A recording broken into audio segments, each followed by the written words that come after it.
Hello, welcome to the land of Kakiak. My name is Laurel. Today I'm going to talk to you about my middle school age son's history notebooking. So I made a previous video about why I am abandoning The Good and the Beautiful history curriculum for right now anyways. I just was in the need of my kids having a more independent workload. So I'll link to some videos down below so you can kind of see a little bit expanded talk on that and like some books and things. But more specifically, somebody had asked me in a previous video I did about my moments in history notebooks. So there's actually 4 of these to cover different time frames. So Middle Ages, ancient history, early modern, and modern.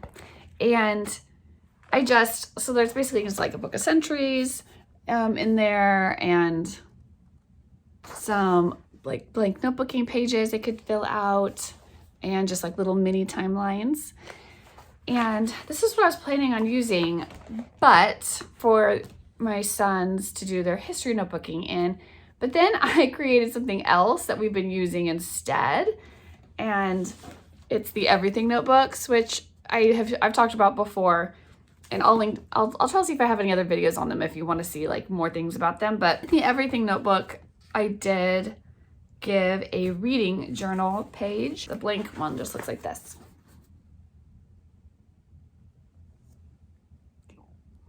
You can see the math graph paper behind it. But this page is what we use for literature and history reading notebooking. Just whatever book he's reading at the time. It works for both kinds. We have separate pages for like science journaling and stuff like that. But like history and literature are really easy to just read and use this reading journal page. I'm sorry, I have to apologize for my voice. This has been going on for, I swear, 2 months. I'm like, I just cannot get my voice back. Anyways, back to what I was saying about, I did a video on these, and somebody had asked if I could show more in depth about how to use those notebooking pages. That was my plan, but since I haven't been using them and we've been using the everything notebooking pages, I was like, I'll just show them in detail how he's using his reading journal page, because it's gonna be, you could do the same thing in this, right? In those notebooking pages. But I'm gonna go ahead and do this. I actually was thinking, after he covers a whole book, a whole history book he's reading, I could have him like input that into the book of centuries in here, which I thought would be kind of a fun end of year assignment maybe. I don't know, I'm still thinking about it. This is my first child. This is my guinea pig child. Anyway, so I am going to show you inside his notebook and his like real daily work. He's a 7th grader. And I'm going to show you the book his spine book that he's reading is Our Island History right now. I will also link to my, it's a free sequences. I call it my sequences for each subject. And you'll be able to see for history or social studies, every grade and like the order in which I'm presenting information, and like with links to all the books that we are like actually using. So we're on British history, Our Island Story. And I would say though, I was like really torn between this one and the first volume of Winston Churchill's A History of the English Speaking Peoples. I just went ahead and went with this one because it was just more condensed, and I still thought that was like a pretty good size book to get through. I'm just having them read a chapter a day, and they're really short. But I just wanted to like give a brief mention of these because we may still use them in the future. And I've also been thinking about using them as a reference to use with this, to cross-reference. It has a really great index in the back. So when you're reading about, I don't know, the Danish invasion, I could look up in the index. Let's see if this is Danish invasion. Let's see. We're like, this is what people did back before there was Google.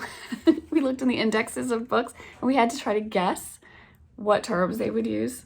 Sometimes, like if it wasn't called the exact same thing. Okay, yeah, see, look, he's got Danes invade England, right? And all these pages. So yeah, there was a bunch of stuff on the Danes invading that we could cross-reference in his book. But yeah, anyways, I think that you could use, if you're wanting to study British history, these were like my choices. And I ultimately went with this one just because it was more condensed, but we haven't really used this one yet. But there's so much more. Like this is gonna go into more. I just wanted to give you a brief, this came with my set because there's 4 volumes. So volume 1, what I just showed you, would be The Birth of Britain, traces the story of Britain from Roman times to the Tudors' ascension to the English throne in 1485, the eve of the discovery of the New World. Because it's not just Britain, this is the English-speaking peoples, right? So it's the empire, spread out. Okay, volume 2 is the New World, where I live. 2 centuries of discovery, exploration, civil war, and massive changes in the English monarchy, law, and religion, ending with the escape of James II in 1688. Volume 3, The Age of the Revolution. A period of slightly more than 100 years saw 3 revolutions, each which led to war between England and France. The volume ends with the treaties of 1815, which marked the end of Napoleon's empire and the beginning of a European order that would last 100 years. Okay, and the last one, volume 4, The Great Democracies. The defeat of Napoleon left England uncontested master of a large portion of the world. The rise of the empire is followed through the death of Queen Victoria and the end of the Boer War. America's Civil War and growth as a world power is also detailed. Oh, the Boer War is in there too. That's interesting. Okay, stuff I don't know anything about, and I would like to, and it's in books in my house. I need to get to reading. There's so many good books to read. It's a good problem to have, right? So anyways, spine books, right? We're technically using this one, but this one is in our home. You never know when it's gonna get pulled out. Also, I'm gonna show you our encyclopedia set that we use and why we use this particular one. And we have a little history file that I pulled some stuff together really quick right when we started this. Oh, and there's some technology. And how does AI come into this too? Okay, so let's get into his actual notebook, and I'm just gonna like talk you through what he's doing, what resources he's using, and how, about how long it takes and stuff like that. Okay, so I've got my book, Our Island Story by H.E. Marshall. It's a history of England for boys and girls with pictures. That might have been what did it for me. Must have pictures. And I made some notes in it. It's originally published in 1905. So obviously there won't be any history past 1905. Okay. The chapters are pretty short. It started out with a legend. I just made a point, when we were reading this, this is a legend. Obviously, it's talking about Neptune and the story of Albion and Brutus. But look, it's like 2.5 pages. And when I could figure out like what year it was, like sometimes there's a story, but they don't give like a year. So the coming of the Romans was 55 BC. Like that's something that people know of. But I just looked it up and I just made a note in the corner of the book. Like 54 BC, the Romans come again. It says the shore was covered with men ready for battle. There's the Roman ships. There's the Britons. I don't know how accurate their clothing is, but it seemed like it'd be pretty cold, right? Okay, so this is what we're reading. He is this far. He has read to chapter 23 so far. I do like the table of contents because it really gave me a good idea of what each chapter with the content would be covering. And in the back, there's a list of kings from Edward the Confessor. So there's Saxon kings, or Norman kings, Plantagenet kings, Tudor, Stuart, more Stuart, Hanoverian. I have to say, these little chapters, oh my word. The treachery, the drama, oh my gosh. And then you're like, oh my gosh, this stuff really happened. This is history. This isn't fiction. Yeah, this book has been like thrilling. I'm not even exaggerating. There's been times that, because I haven't read every single chapter with him, but when Everett will like read his chapter, does his notes, sometimes, because it doesn't take very long during the day, and he'll be doing his other research elements, I'll just like grab it and like read the chapter really quick, and I'll be like, oh my word. Like you would hear gasps coming out of the schoolroom from me, like reading this, like. So anyways, we are really enjoying the book. It's led to some really good conversations about history and about things that were happening. And it's interesting being an American and being an American of European descent. And like we talk about our ancestry sometimes as this comes up. My mom is really big on genealogy, so I've done like a DNA test. So it's really interesting to be like, okay, well, some of our people were like from this part of the island, and like some of our people were from this other country that came like later, and it was just really interesting. There's so much in this book that we were never taught in school because they just didn't. I don't know if they do today, but they never taught us any other history besides American history, which is pretty short in comparison to the rest of the world, right? But we're so heavily influenced by the people that settled the country. And then so it's, I think, worthy to look into the history, because I don't know, it feels like it's just part of our country's history as well.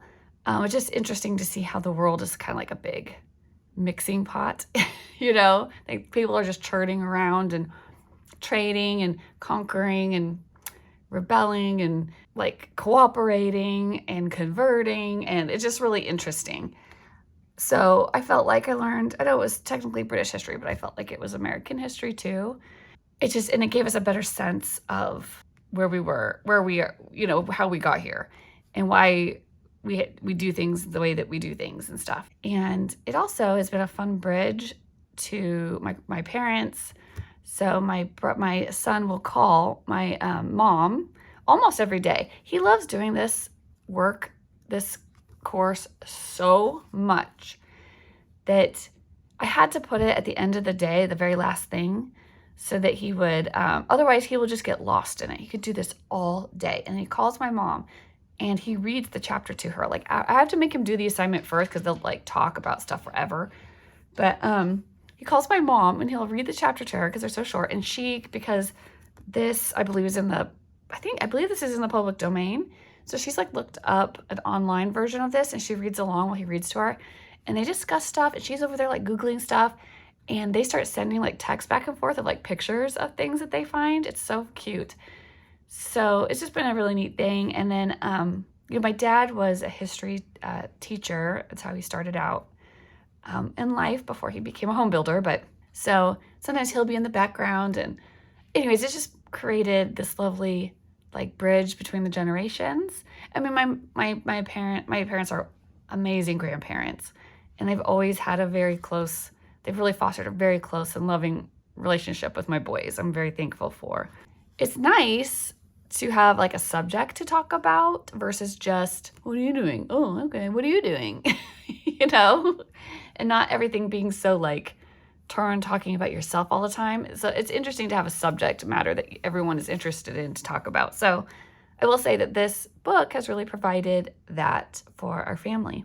Let's say he's done his reading. He read his chapter. What's the next step?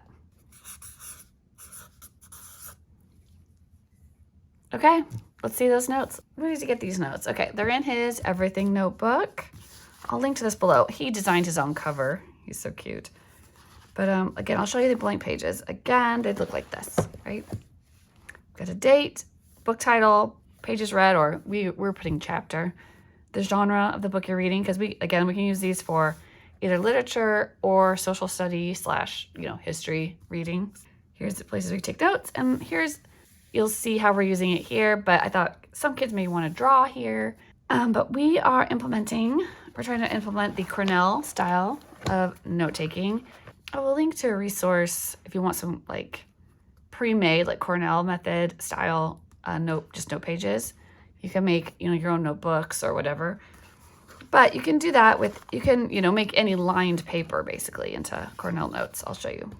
You can see, I just made a note to him on this first day. You measure over about 4 centimeters and you make a line, right? That's where you can write, I just wrote, you're gonna write cues, important words, questions, comments, names, dates, places, important ideas here. And over here would be the notes that you are jotting down on those things. So he does this part as he reads. You can, based off of that, you can do a summary of what he read, which is here, and we like to do pictures over here. I'll go through a couple variations of this with you. You can see he's just, we went online and we just looked up, I think, Vortimer, right? And King Vortimer, he was the son of Vortigern. He repelled the Saxons from Britain, and he was poisoned by a man hired by his stepmother, Rowena. So I just was showing him how you can make your own sort of like little interactive notebook element, a little flip book. So whatever picture, we try to find a historical picture online, and then an explanation on the back, right? Here's some archaeological sites, and this is them, like a depiction of them actually, what was happening when that was made, right? This is called Vortigern's Castle. It's ruins now, right? So that was one. That was like how we started. So Cornell note style with a summary and any pictures or visuals to go along. Now we decided to branch out and add a little more to that.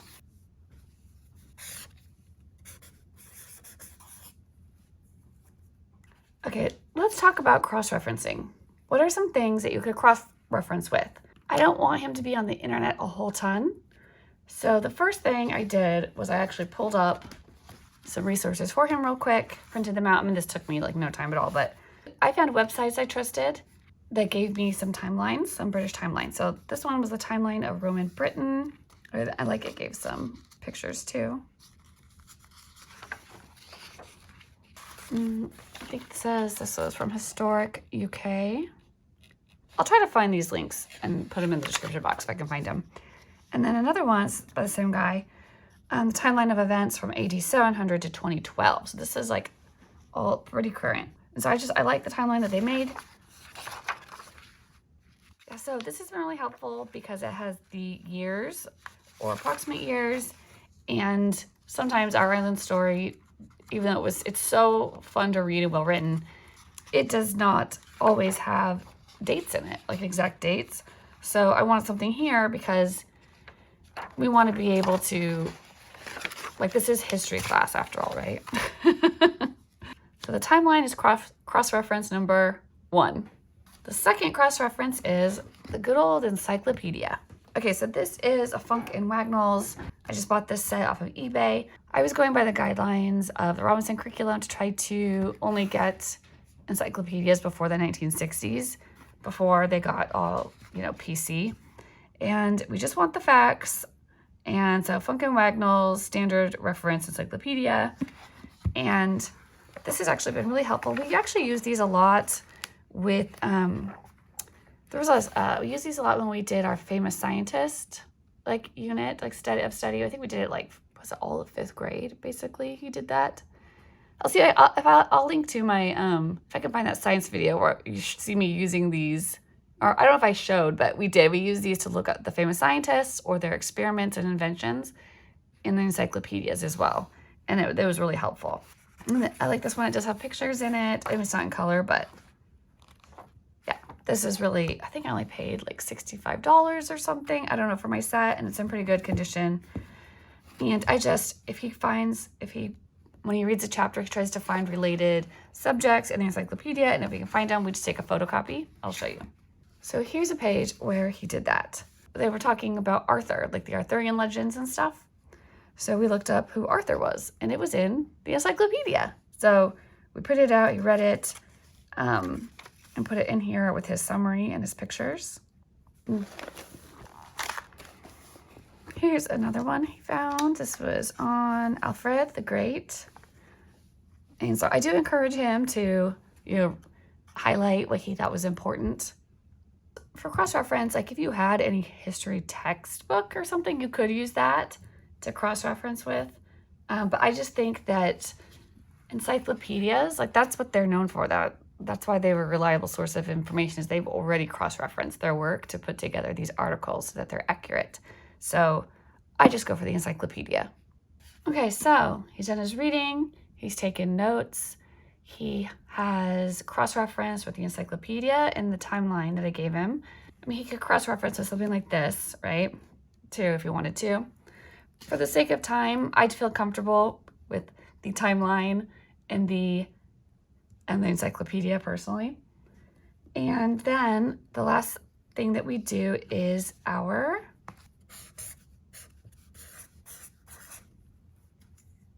So the first thing I have him do for the visuals is back to that little history file I made for him that had the timelines in it, but it also has this. So I will link to this. I purchased this from an Etsy account.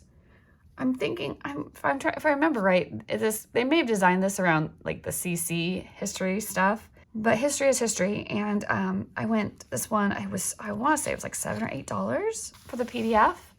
And you could just print it out on regular paper and just have them tape it in or glue it in. That'd be cheaper.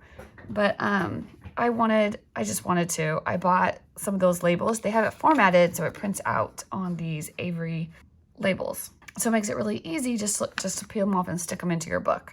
And they all have dates on them, which is helpful because sometimes, like I said, what if there wasn't an exact date mentioned in a story? And so you just look through here and they're all in order already for you. Just keep them in order. Going from ancient history here. I got the ones that says, world history. So it's everything. So it's not specifically just to Britain, but we'll be able to use it for other history courses. So we're going to hold on to it. But I kind of like it because he kind of gets to look through it and kind of see other things that are going around the world when this stuff is going on. So I think the images are really good. They printed out really nicely. And yeah, this has been really convenient. I was going to say, here's an example of one. He was just like, oh, we're now into the Middle Ages, right? So he just stuck that one in there. The other thing, so for images, so we can use our stickers, is I do have him go online and we Google, whatever. Like this was King Alfred.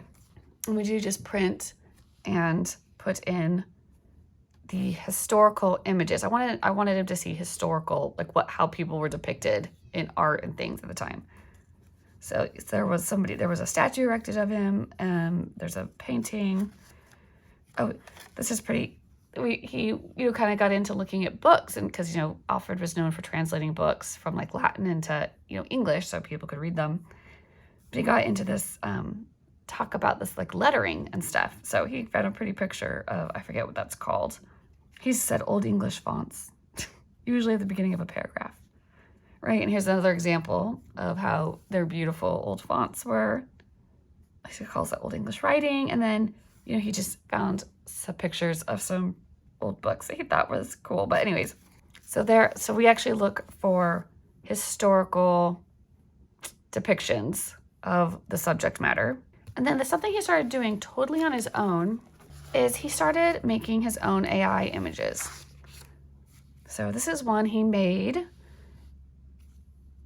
Again, he found a sticker on Alfred the Great, right, 871. And he did look up historical stuff, right? He did like the Danish banner. But he did go, I think he used his Journey, JourneyBot? Because it has access to the internet, right? Like when you put in those keywords, like it already knows what's online, like, and how King Alfred was depicted. So he was able to put in like King Alfred, like battlefield, like whatever he wanted. And it generated these AI images, which he's really enjoying doing that. So I do let him add those in as another element for visuals for himself. Especially if there's something that there's not really a depiction of. And he has the option, he can draw stuff if he wants, but he would rather use AI. See, here's definitely an AI image he made. And it looks like he was learning about Ethelred. It says English knights killing the rest of all the Danes. Man, that's brutal. It's a brutal image he came up with. Anyway, so I just tried to tell him, like, don't just do AI. I'd like to see the historical references first, the historical image references, and then you can do this at the end. And there's an AI image of Edward. Oh, no, I think this is Harold. Yeah, Harold. This must be Harold II, yeah. And then he printed out something about the Bayeux Tapestry. I don't know if I'm saying it right. Bayeux. Because that's a picture, and here's a picture of it here. This is like this really incredible tapestry that records, like a bunch of history is recorded on it. And then we thought it would be, I told him, I was like, you should look up a map because they were talking so much about these different kingdoms and on the island. And like, we just don't have, as Americans, we don't have an innate sense of the geography of Britain. So I was like, and we don't have, you know, we don't have it in our cultural memory, these previous kingdoms that used to be, you know? So you like, you know, I guess maybe now we would talk about maybe our territories. Like we're like, oh yeah, the Northwest Territory or like the Louisiana Purchase. Like we can think of these previous designations of large swaths of land, but we would still know approximately where they are today, even though now they're like states. I'm thinking it's something similar here. We don't, but it's like this, we don't have that in our minds when we were thinking about other countries. So I was like, you gotta get a map. So he found a little map. And then there's a historical depiction of Harold. So that's a historical depiction, just for reference.